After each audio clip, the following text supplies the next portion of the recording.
like to know, because you, and I like this often, when you attack somebody, you say it aggressively, and what should? Read more, tell me, whom. So I'm asking you now, not read more, I don't advise you, but who are? Give me some names and so on. As the oppression by one identity group by another. Totally agree with you. Okay, so so now look, we could but have that's precisely a non-Marxist gesture par excellence. Well, that's the... Yeah, so I think one of the things that immediately strikes the viewer upon watching, the beginning of the debate is that Žižek isn't a Marxist, or if he is, it's kind of hard to tell how. Peterson pointedly asked him this at one point in the debate. In what way are you a Marxist? You seem to reject everything that Marx says, and yet you still cling to this label. And then Žižek was like, Hegel, blah blah blah. And I was confused. Maybe other people watching weren't confused, but I was confused as to what Žižek's position was and how he was a Marxist. And I think Peterson was confused too, which is why the debate kind of turned out just being this discussion of kind of wherever Žižek wanted it to go. Yeah, I mean, I wouldn't necessarily characterize the debate the way you're characterizing it. I think it's interesting to look at some of like the background to this debate and how it came about. Like Žižek wrote an article, I believe in The Independent, about 6 months ago, where he was very critical of Jordan Peterson and accused him kind of being a conspiracy theorist, which is interesting because he basically accused Peterson of in talking about postmodern neo-Marxism and promoting a conspiracy theory, which they kind of addressed during the debate, which was interesting. And so what happened was after that, Peterson invited Žižek he basically challenged him to a debate. And there was some back and forth around that where Žižek said he would do it. And then he said he didn't want to do it. And he agreed to do it in the end. And it's interesting because we were watching some videos about they were both, Peterson and Žižek were kind of approaching this in very different ways. Like Peterson was reading and preparing and studying, and Žižek was kind of like, I don't really want to address Peterson too much. I just kind of want to show the audience that there's a way to be anti-politically correct and also leftist. And I just I want it to be very structured and to have a moderator, and we're just going to address the audience for 30 minutes. Then we're going to address each other very briefly. Then we're going to take questions from the audience. So he was kind of going into it with this idea, he didn't really want to be addressing Peterson too much or engaging with him too much. And I thought it was interesting over the course of the debate how the way I interpret it was it almost seemed like Peterson kind of won him over to a certain extent, because by the end there was a lot of back and forth between them to the point where there was almost no audience questions. Most of the debate was them having a discussion. And I think at certain points there was definitely elements of debate, both on deeper points and on shallower points. So it was interesting just in terms of between the relationship between the two of them, how the debate developed. And I'll actually offer a slightly different spin on how Peterson approached it, because when you talk about preparation, Peterson explicitly said in the beginning, I didn't bother going through Žižek's work because there's too much of it. And so what I did was I went through the Communist Manifesto, treated it like a logical structural argument, even though he acknowledged in speech that it was really a popular call to action. And then he goes apart trying to pick at arguments that Žižek wasn't necessarily staking, or that even Karl Marx wasn't necessarily staking as much in his economic analysis for other things.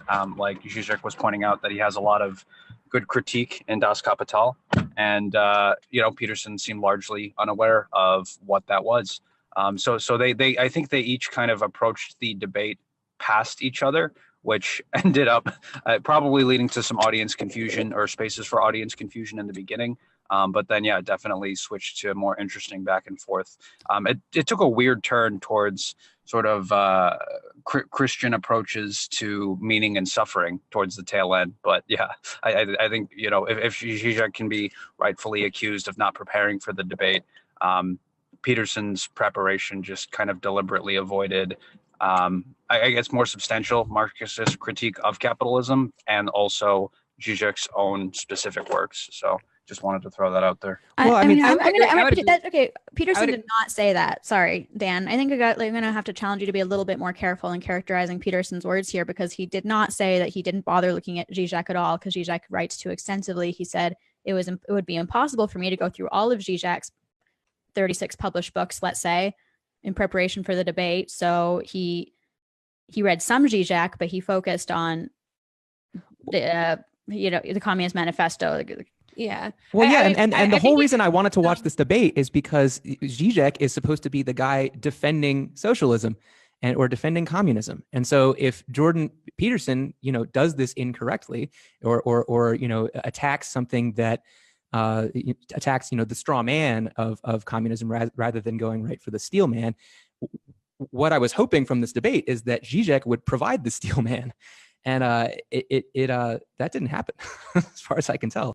So I thought it was kind of interesting. Yeah, because Jordan Peterson didn't say that he read no Žižek, but his whole introductory 30-minute statement, which he gave independently, he went for 30 minutes and then Žižek went for 30 minutes with pre-prepared opening statements. Jordan Peterson's whole introductory statement, like Dan said, was basically point by point going through the Communist Manifesto, and then like criticizing various points, like history is to be primarily viewed as an economic class struggle. The struggle's binary between the oppressors and the oppressed. He was criticizing like these main ideas of the Communist Manifesto. And then Žižek did not really defend any of those points because I'm not sure that he believes so strongly in exactly the argument that's laid out in the Communist Manifesto. So Žižek went basically on a Žižek's intro was like a winding journey talking about like today's China and how the Chinese state is very successful at capitalism, even though it's very authoritarian. Let's see, what else did he talk about? He talked about the stories that we tell ourselves and like how ideology influences narratives affect people, like with Hitler selling these easy answers about the Jews and things like that. Yeah. He also criticized Jordan Peterson for kind of scapegoating cultural Marxism as a bogeyman in order to like avoid some tensions that are maybe going on in Western society.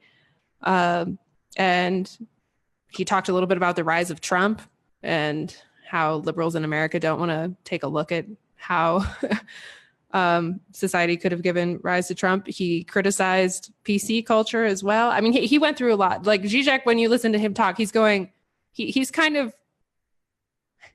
thinking laterally, not so much point by point. He was weaving a tapestry, I guess we could say, that didn't have really anything to do with the Communist Manifesto. So if we could, I don't know if there is a central theme behind Žižek's opening statement, or if it's just a whole bunch of criticism of various current ideas. Right. Yeah. So if I can to summarize my understanding of Žižek's position, it's basically like all ideologies suck, and like there's a criticism that can be levied against basically any idea, and we seem to be coming closer and closer to this apocalyptic event where capitalism collapses because it's just too exploitative or something like that. But he doesn't have any kind of clear solution to the problem. He basically is just like, it seems like we're seeing the light at the end of the tunnel, and the light at the end of the tunnel is actually just an oncoming train, and we're all about to die. Specifically, I think that he's concerned about environmental catastrophe, and he called for more international cooperation